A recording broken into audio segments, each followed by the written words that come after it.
Hey, what's going on, everybody? Welcome back to my channel. I will be doing part 2 on my son's shocks. I left you guys off with the leaking shocks and told you guys I'd have them in Wednesday. Well, it's Wednesday, so I went ahead and pre-filled 3 of them so I didn't have to bore you with filling all of them up. I was going to fill one of them up for you guys today. I've already got the back hooked up. Much cleaner and nicer. I got these shocks on Amazon. They are the big bore shocks. They're 100 millimeter in the front and 110 millimeter in the back. Sorry. So I'll go ahead and get started on this one. But before we start, go ahead and feel free to hit that like and subscribe button, and we'll go ahead and get started.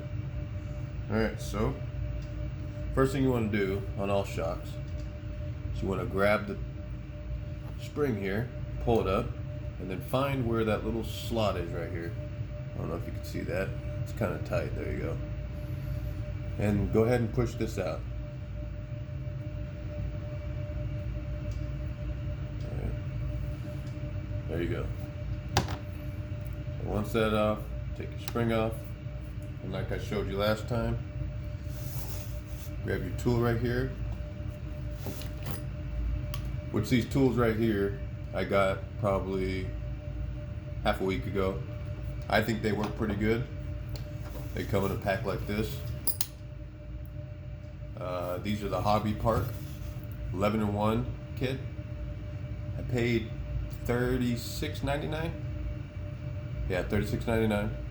And for the shocks, I only paid $19.88. I didn't want to get anything too expensive for this car because, like I said, my son's 7. He's about to be 8 in July, so I wanted something he can really just romp around and just, you know, not worried about replacing anything, you know, too expensive. So maybe when he's a little older, I'll get something better.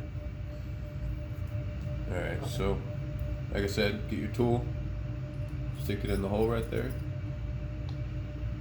And me personally, the reason why I like taking off the spring is because if that spring's on there, it's just going to turn on you, and you won't be able to get this off.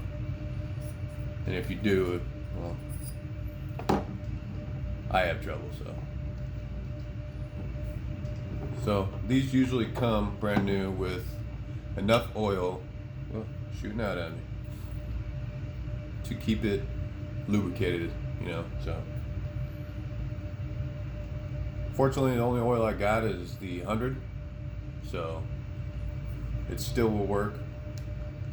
This is a, believe it or not, these are only, like I said, 20 bucks, but they're still an upgrade from what I had before because this has the plastic in it right here. This has aluminum all the way through, so I do think they'll last a little longer. Now, the trick with this oil, look at me. There we go. Out. I always forget this is in here, but it's a good thing. Just in case you have kids and they try to fix their car, they're not going to squirt this everywhere. Alright, so I'm going to make sure the shaft's pulled all the way down. And fill it up almost to the top, but not all the way. I would say probably a 1/4 inch underneath the rim. Then you want to make sure all the air bubbles are out. So you're going to want to push this up slowly. Don't go too fast. And just do it a couple times until you work out the bubbles from down below, because air is probably down there. So, alright, so I don't see any more bubbles. So what I like to do is just top it up just a tad. Still not touching the rim. Like so. Go ahead and get your cap on. Get this on right here. Okay. Now I don't think you really need the tool to tighten this. I mean, you can get it hand tight. So go ahead and get the spring back on. Make sure your rod's pulled all the way out. Pull your spring up like so. Make sure that the lower narrower part goes at the bottom. So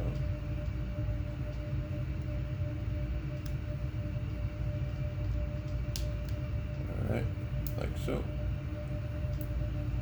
There we go. So let's go ahead and get these installed. Got my screws over here. Now usually I use the screws that I had before, but dropping that. They're a little worn out, so I'm going to go ahead and use this, but these ones are Phillips head. So let me go ahead and get this in real quick.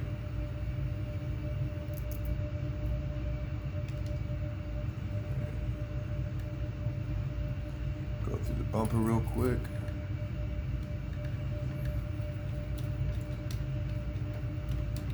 Sorry, it's a little shaky. Table's not the most stable. It's on carpet, so. Alright. Through this one. Another screw right here.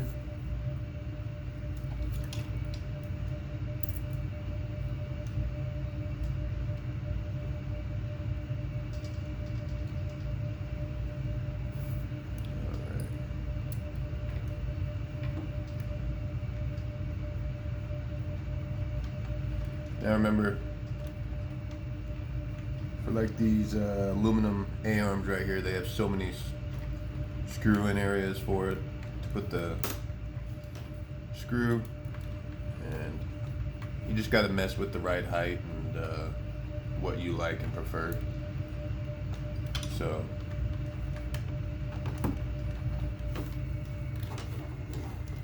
and I probably will go back through and put some Loctite on it, because it's metal going into metal. You never want to Loctite anything into plastic though, because you will burn the plastic or melt it or whatever it tells you not to do. Alright, on to the next one. Like I said, I already filled up all three. I just wanted to do one for you so I didn't do such a long video.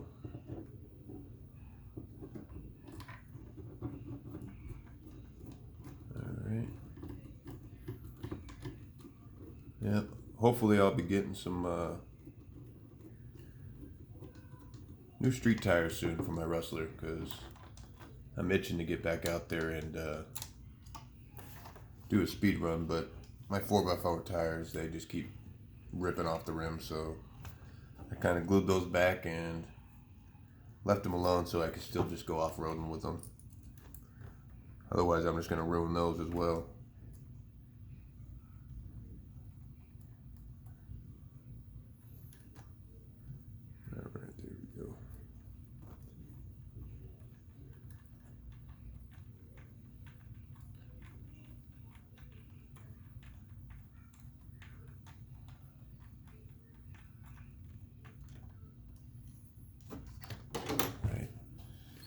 Those are installed. Get bounce back. So get you a close-up look of them. $20. I'm not complaining. So show you the back real quick and see if you guys can see those. There you go. So like I said, they're 110 millimeter in the back and 100 in the front. So there you have it, guys. Have some videos for you soon. Maybe running this one to see how it goes with the shocks. And hope you liked the video, and like and subscribe, please. All right. Have a good one.